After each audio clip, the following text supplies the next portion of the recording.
Au-dessus des puissances, au-dessus des rois, au-dessus de la nature et de la création, au-dessus de tous les plans. Shalom à tous, mesdames, messieurs, bonjour, bonsoir, quel que soit votre lieu de résidence. Femme Lève-toi, c'est notre émission et aujourd'hui le thème Femmes et solidarité. Je suis toujours avec mes invités, Madame Pomme Marie qui nous vient de l'église Kola Yeshua, Maman Isabelle Moalele de l'église l'Alliance chrétienne et missionnaire du Gabon et une nouvelle invitée, Félicienne Yangonondong qui est journaliste de formation. Bienvenue à toi Félicienne. Merci beaucoup. Voilà, le décor est donc planté. Merci d'être avec nous sur ce plateau. Aujourd'hui, nous parlons de femmes et solidarité. Solidarité, je vais essayer de regarder dans le dictionnaire. La solidarité dans le dictionnaire signifie le fait d'être des personnes liées par une responsabilité et des intérêts communs. Des personnes donc qui dépendent les unes des autres. Nous allons partir d'un constat autour de cette table. Solidarité entre femmes. Est-ce qu'elle existe vraiment? Je commence par Maman Isabelle. Bon, en parlant de la solidarité, on peut affirmer aujourd'hui qu'elle peut exister et ne pas exister Oui. entre femmes. Oui, Madame Pomme. Oui, je partage le même avis. La solidarité peut exister et comme elle ne peut pas exister. Moi, j'ai défini la solidarité comme étant une relation entre personnes qui entraîne à une assistance d'aide mutuelle, d'aide.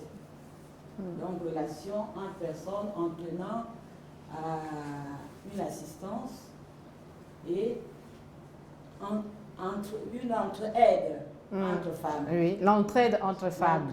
L'entraide entre femmes. Donc, la solidarité a pour but de lutter contre les inégalités que nous rencontrons tous les jours. Oui, mais bon, on va pas aller dans des milieux qui sont un peu loin du quotidien.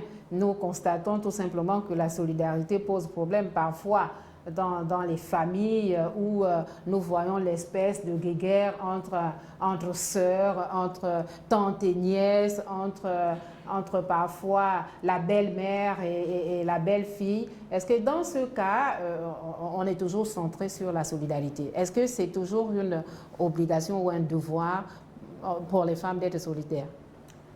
Moi, je pense que l'être humain, normalement, doit être solidaire, en général.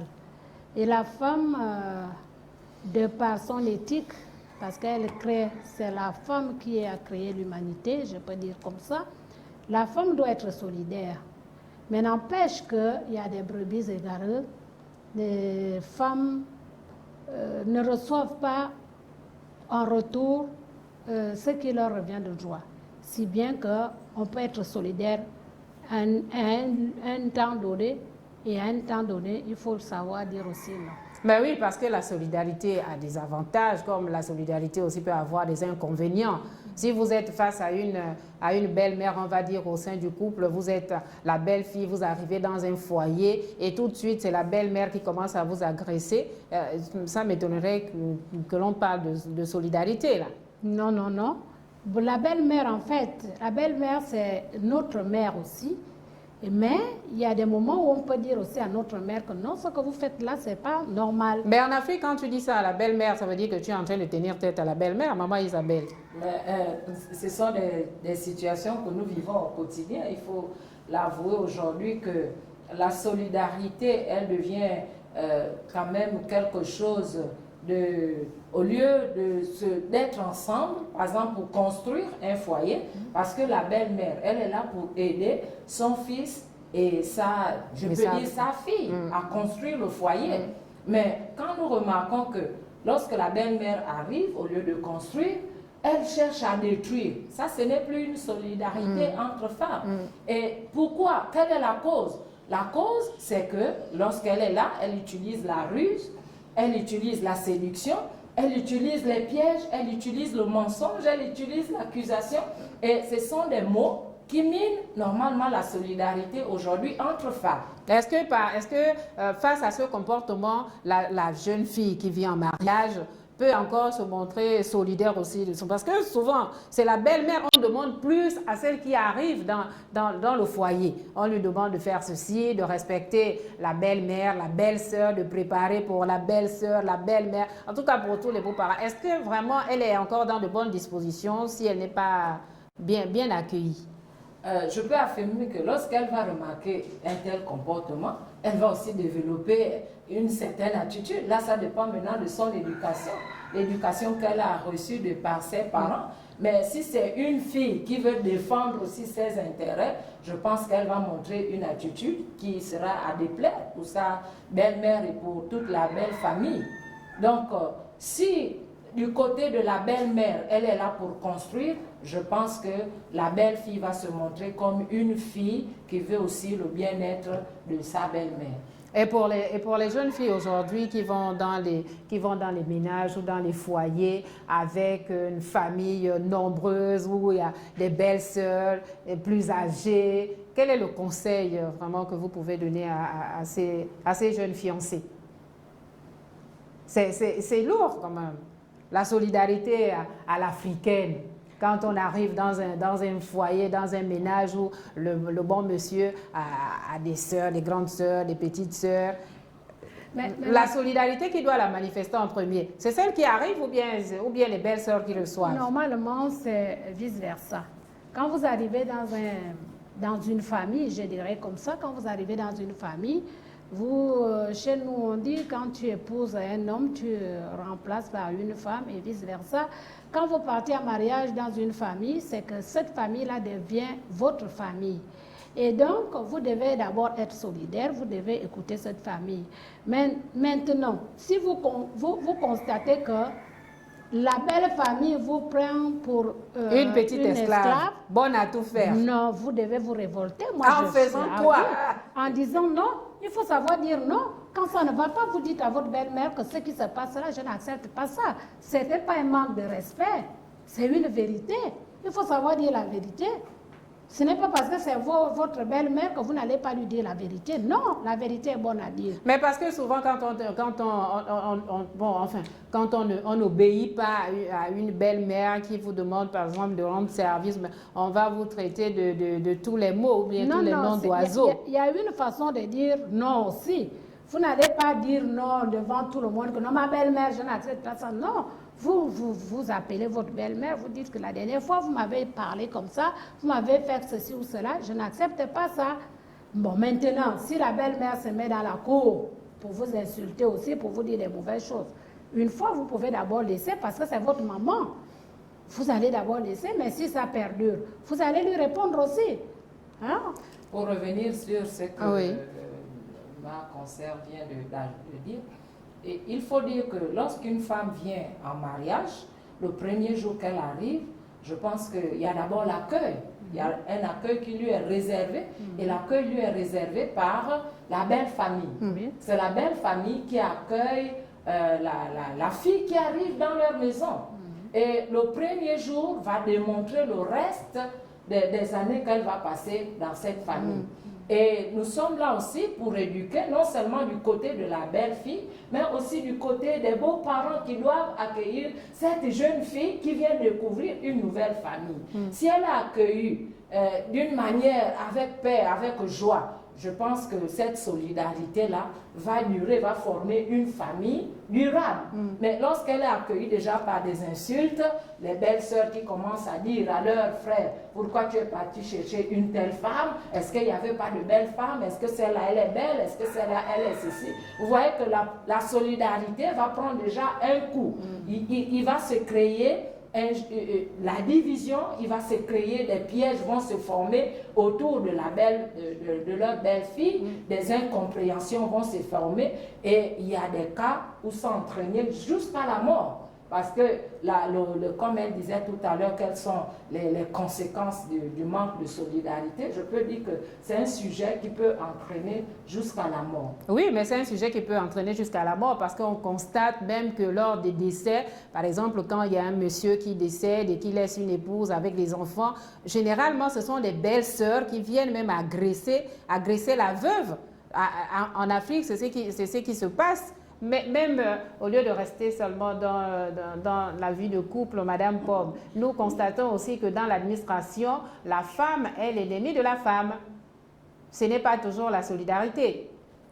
Moi, la solidarité, bon, d'après moi, hein, ça a un aspect, c'est l'amour, c'est manifester l'amour. Quand on est solidaire, on manifeste l'amour. Bon, l'amour sur le plan ecclésiastique, le Seigneur nous demande d'aimer son prochain comme nous-mêmes. Ce que tu ne voudrais pas que l'on fasse, on te fasse, ne le fais pas aussi à autrui. Parce que la solidarité sous-entend la générosité, sous-entend l'amour. Donc, entre femmes, nous devons manifester de l'amour, ce que Dieu nous a donné. Mais qu'est-ce que cet amour veut dire? Nous devons nous aimer, nous devons nous supporter. Nous devons nous supporter les uns les autres. Parce que quand vous regardez dans la société, par exemple, nous le trouvons, parce que la solidarité ne se manifeste pas en dehors d'un groupe. La solidarité se fait dans un groupe. Le groupe, ça peut être dans le clan, ça peut être la famille, ça peut être même au niveau de l'église. La solidarité se manifeste dans un groupe. Même dans la société, parce que c'est l'ensemble. Justement, c'est l'ensemble des groupes qui forment la société. Donc, dans la société, nous devons manifester de l'amour. L'amour, c'est-à-dire aimer ton prochain comme toi-même. Cela sous-entend que ce que tu n'aimerais pas qu'on te fasse, ne fais pas à ta sœur. Mais est-ce que c'est vrai? Ça, c'est ce qu'on dit dans la Bible. Mais c'est ce que Dieu nous demande de dire. Oui, c'est ce que Femme Dieu qui agit selon Christ. Mais non, oui, mais Madame tout le Pomme. monde n'est pas Christ. Tout le monde n'est pas Christ. Si, en regardant il y a la réalité, population. Oui. En regardant la réalité et la vérité. Attendez, on va d'abord écouter Madame Pomme. La réalité et la vérité, c'est deux choses bien différentes. Oui. Moi, je suis dans la vérité. Qu'est-ce que la parole de Dieu nous dit? La parole de Dieu nous dit, tu dois aimer ta soeur comme toi-même. Donc, je me vois mal, par exemple, arracher, derrière, faire des complots, aller, par exemple, sortir avec le mari de ma soeur. Mais pour revenir à l'administration, Madame Pomme, oui. Parce que ça, on va dire que c'est la mentalité dans la famille. Dans la famille, on ne doit pas sortir avec le beau-frère, on ne doit pas... Mais dans l'administration, là, nous sortons de la famille pour l'administration. Pourquoi dans l'administration, la femme est toujours opposée à une femme comme elle qui occupe des fonctions? Pourquoi, par exemple? Oui, parce que même parfois, quand vous partagez le même bureau, ce n'est pas forcément une affaire de fonction. Là, c'est la réalité. Ça n'a rien à voir avec la vérité. Dans la vérité, la jalousie n'est pas un fruit de l'esprit de Dieu. Parce que là, je parle par rapport à une femme qui agit et qui connaît le Seigneur. Qui connaît le Seigneur. C'est pour cela que ce plateau nous permet de dire que les femmes, il est temps, parce qu'on sait aussi que notre Seigneur revient bientôt. Il est temps que nous ne réagisons pas par rapport aux instincts, par rapport à la coutume. Nous devons nous aligner sur la parole de Dieu. C'est là où nous pouvons constater qu'il y aura de l'harmonie, qu'il y aura de l'amour entre femmes. Sinon, si c'est sur la tradition, si c'est sur la société, il y aura toujours de la jalousie, de la méchanceté, de la haine. Parce que nous constatons que les femmes dans la société mondaine, manifestent. Tu ne vas pas retrouver les femmes qui sont dans un regroupement où il y a de l'harmonie. Vous allez voir des murmures par-ci, vous allez voir des critiques par-ci, vous allez même voir des bagarres. Mais oui, mais justement, on s'interroge. Justement, on s'interroge. Pourquoi ce comportement? Pourquoi il nous sied tant, ce comportement? Mais c'est parce que la femme est mauvaise dès le départ. La femme est mauvaise dès le départ. Qui a mangé le fruit? c'est la femme. C'est la femme qui a mangé le fruit en premier et l'a donné à son mari. Et pourtant, Donc, elle était au commencement, la femme. La femme est mauvaise depuis le début. Et donc, que ce soit dans la société, que ce soit même à l'église. À l'église, on voit même les femmes qui sont même plus mauvaises que les... Même si elles se disent femmes de Dieu. Mais il y a la jalousie dans l'église. Même les pasteurs. J'ai déjà vu les pasteurs qui se font la jalousie entre eux-mêmes. Est-ce que ça, c'est les mondains aussi? Mais c'est Tant parce que nous sommes des êtres qui vivent humains, Ouais. il y aura toujours la jalousie. Ce qu'on doit faire, c'est que essayer de marcher selon la parole de Dieu. Mais vraiment, c'est difficile. Il faut toujours enseigner. Vous qui avez la lourde charge d'enseigner les gens, il faut toujours enseigner. Mais ça va de pair, la jalousie et l'amour. Oui, mais on peut dire que c'est inné, hein? C'est depuis la création, Madame Pomme. la Parce que vous paix, avez- selon Dieu, la jalousie et l'amour ne sont pas... C'est pas pareil. c'est C'est pas opposé. pareil, mais Non, ils c'est vont pas- ça ne toujours va pas de ensemble. pair, ça ne va pas de pair. Parce que quelqu'un qui agit, une femme qui agit selon Christ, comme Christ, ne va pas être... Mais à quel jalouse. moment, à Ça, quel c'est moment la une femme. femme va agir selon qui est déjà Christ? en Christ. Elle va aimer sa sœur. Elle va aimer sa sœur. Elle ne sera pas jalouse de sa sœur. Si je voudrais Oui, Madame, rajouter, Maman Isabelle, oui. c'est Là, au c'est lieu l'évangéliste que- qui prend la parole. C'est Vraiment, au lieu vous allez que- nous aider à comprendre. C'est un problème qui est posé, c'est une réalité de la société. Et lorsqu'on parle de ce problème, ce n'est pas seulement au niveau des femmes, c'est partout. Dans les familles, on en trouve. Partout dans le mariage, comme nous venons de parler, dans l'administration, nous en trouvons. Par exemple, si j'ai ma soeur qui a eu la grâce d'être élevée au titre de directeur général, ça ne va pas m'arranger. Et pourtant, c'est au nom de toutes les femmes qu'elle est élevée. Mais pourquoi ça ne m'arrange pas? Si elle est élevée au rang de ministre de la République, elle représente la femme gabonaise. Ça devait me donner la joie. Mais nous remarquons que ce n'est pas cela. Ça crée des jalousies, ça crée des pièges pour qu'elle ne réussisse pas dans sa tâche. Et comme elle venait de le dire, ça existe même au sein des églises. Des combats, des réalités qui font en sorte que, mais pourquoi telle sœur? Pourquoi pas moi? Mais elle a eu la grâce, réjouis-toi, ton jour arrive. C'est ça. Et lorsque nous lisons la parole de Dieu, ce problème vient du cœur. Parce que le problème du péché vient du cœur. Le cœur de l'homme est tortueux par-dessus tout. C'est du cœur que viennent les jalousies, que vient la haine, que vient la colère, que vient la ruse, que viennent toutes ces choses qui sont à la base de la destruction de la société. Et la solution du cœur, la Bible nous présente la solution du cœur, c'est inviter Jésus qui est venu pour arranger la situation du cœur de l'homme. Ah oui, Je veux relever. oui, Madame Je Paul. veux relever quelque chose, une idée qui me vient. Ce n'est pas toutes les personnes qui vont à l'église qui agissent fidèlement selon ce qui est écrit et qui sont appelés enfants de Dieu. Alléluia. Ce n'est pas toutes ces personnes qui agissent fidèlement selon ce qui est écrit. Moi, quand je parle de chrétiens, je parle des vrais. Je ne parle pas des chrétiens qui vont à l'église. Je sais pas Mais si c'est les pour vrais ceux et les qui faux ont la sont même ensemble. Les vrais et les Non, faux. mais il y a une différence. Mais ils marchent Il y a ensemble. une différence. On laisse pousser tout le monde là. Mais Oui, madame, à un moment donné, mais on madame- les sépare. Mais oui, mais ils ne sont pas encore séparés. Ils ne sont pas encore séparés là. Mais c'est là une tribune pour dire que le Seigneur revient bientôt. Quand tu as accepté comme Seigneur et Sauveur, il faut agir fidèlement selon ce qui est écrit. mais madame le pasteur, Oui. quand ce sont les pasteurs, parce que moi je parle là des pasteurs. Pasteur pour moi c'est quelqu'un qui a déjà donné sa vie à Jésus. Pas forcément. Mais tu peux être quand tu viens pasteur et le diable continue à te réclamer dans certains Mais domaines. ce n'est pas normal. Mais dites au pasteur Ce n'est maintenant. pas normal.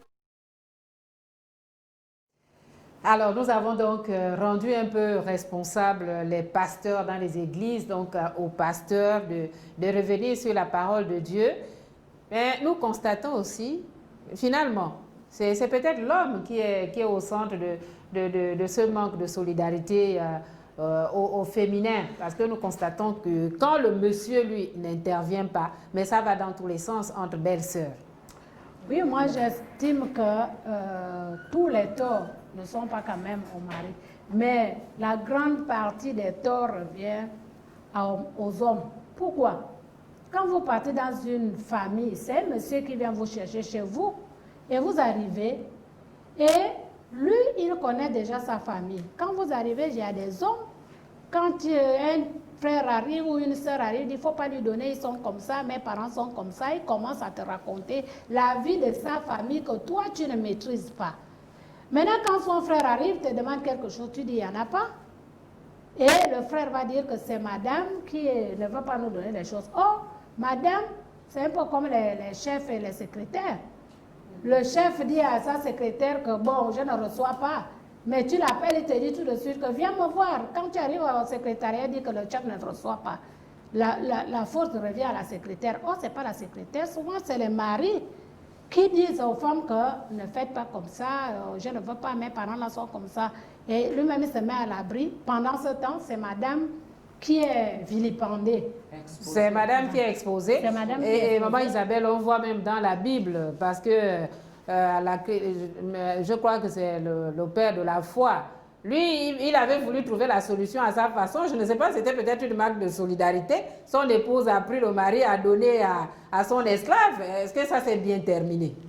Bon, cette solidarité-là, c'est mal terminée parce qu'à la fin, nous voyons comment... Ah, ben oui, donc c'est pas toujours évident. C'est pas toujours évident. Et pourtant, l'esclave devait dire que, ah, je n'ai été qu'une mère porteuse, j'ai fini de jouer mon rôle, reprends ton mari. Mais finalement, ça a été déjà une course de jalousie entre les deux épouses. Et je pense que cette marque de solidarité ne marche pas. Il n'y a pas une femme qui peut prêter son mari, quelle qu'en soit la situation. Mais c'est le monsieur lui-même qui avait pris la décision, qui avait aidé les femmes à être solidaires. Donc on revient à ce que disait Félicienne tout à l'heure. C'est elle-même, Sarah, qui avait voulu cette solidarité parce que vu qu'elle ne faisait pas d'enfant, elle a sollicité cette solidarité vis-à-vis de... Mais c'est son mari qui avait reçu la promesse aussi. Oui, mais il n'était pas sûr de ce qu'il avait reçu ou quoi? Il est tombé dans le piège de son épouse parce que le découragement commençait à envahir le cœur d'Abraham. Mais je voudrais aussi revenir à un verset de la Bible dans Philippiens, le chapitre 4, le verset 2 et 3 qui nous dit « J'exhorte Évodie et j'exhorte Syntyche à être d'un même sentiment dans le Seigneur. Et toi aussi, fidèle collègue, oui, je te prie de les aider, et elles qui ont combattu pour l'évangile avec moi et avec Clément et mes autres compagnons. » Ici, il est question de deux sœurs, on parle de la solidarité, on parle de l'amour, il est question de Syntyche et Évodie qui sont des responsables dans l'Église. Mais sauf qu'en tant que responsables, elles ne partagent pas les mêmes sentiments. Donc, elles sont dans les jalousies, dans les haines, dans les divisions, dans les commérages, comme nous venons de parler. Mais ici, la parole exhorte d'avoir un même sentiment. Et c'est ce que nous exhortons ce soir pour régler ce problème des situations que nous sommes en train de vivre, que ce soit au niveau de l'administration, au niveau des familles, au niveau du mariage, des foyers, des couples, des associations. Il faudrait que nous puissions partager les mêmes sentiments pour vivre dans la paix. Est-ce que nous pouvons être dans un même cœur, un même élan, Madame Félicienne? Est-ce que, parce que dans une famille où vraiment la petite sœur a pris le mari de la grande sœur, comment les deux peuvent être animés d'un même sentiment? Ce sera vraiment difficile tant que nous serons sur cette terre. Ce sera difficile. Je reviens là-dessus. Le mal et le bien vont toujours de pair. Toujours, il y a toujours la nuit et le jour. Il y a la pluie et le soleil. Ça, c'est toujours comme ça. Ça existera toujours dans les familles. Mais ce qu'on essaie de faire, c'est, comme on disait tout à l'heure, d'exhorter les uns et les autres, parce que nos parents nous ont éduqués qu'il faut faire comme ça, il faut faire comme ça. Mais est-ce qu'on écoute ce qu'on nous éduque? Non, ce sera difficile, mais c'est peut-être vous, les pasteurs, à évangéliser, mais c'est difficile. Et c'est la balle est du camp des pasteurs, hein, Madame Pomme. Maman Isabelle disait toujours que nous devons avoir un même cœur. Et ce cœur-là, quel est ce même cœur? Puisque vous dites qu'on ne peut pas avoir plusieurs cœurs, c'est tout à fait normal qu'on ne peut pas avoir plusieurs cœurs. Un cœur qui a Christ et un cœur qui n'a pas Christ ne peut pas réagir de la même manière. Parce que la méchanceté n'est pas de Dieu. C'est vrai qu'on va dire que Dieu, il a créé le bien, il a créé le mal. Mais il nous a donné une indication. Il nous a dit de faire du bien. Il nous a dit de faire du bien. Donc, aimer son prochain comme toi-même. Aime ton prochain comme toi-même. Aime ta soeur comme toi-même. Aime ton collègue de travail comme toi-même. Fais ton service comme si tu le faisais pour Dieu, pour le Seigneur. C'est vrai qu'il a créé le bien, le mal. Oui, c'est vrai, ça existe tout ça. Mais il nous a donné des orientations. Il nous a dit de faire du bien et avoir un cœur pur, des relations vraies selon le Seigneur. Oui, Madame Pomme. Oui. Si aujourd'hui on vous dit qu'on vient me tuer, et puis vous m'aimez comme vous-même, vous dites, vous pouvez mourir à ma place. Mais oui, il y a des personnes. C'est facile, c'est facile. C'est la question. Il y a que Jésus. Mais aujourd'hui, nous sommes sur terre. Mais Jésus voudrait que nous le fassions. Oui, mais c'est ça qu'on dit. On Parce essaie. qu'il revient bientôt. Il veut trouver un peuple qui fait comme lui, qui est comme lui, qui a son image, qui a sa ressemblance. C'est un effort que nous devons faire.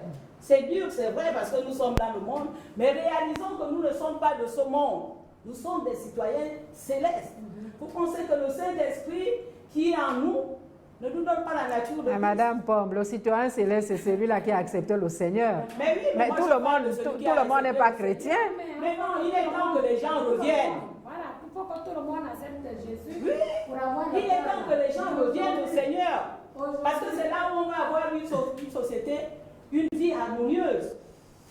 Voilà. Sans le Seigneur, nous serons toujours dans les disputes, dans les jalousies, dans la haine, dans les guerres. Eh oui, je crois que là, les femmes, vraiment, les arrêter, c'est compliqué, c'est difficile, mais nous sommes quand même arrivés au thème de notre émission. Merci de nous avoir suivis. Je crois qu'on reviendra sur le thème femmes et solidarité parce que certains d'entre nous sont restés sur leur faim. Merci de votre fidélité. Que le Seigneur nous bénisse toutes et à très prochainement.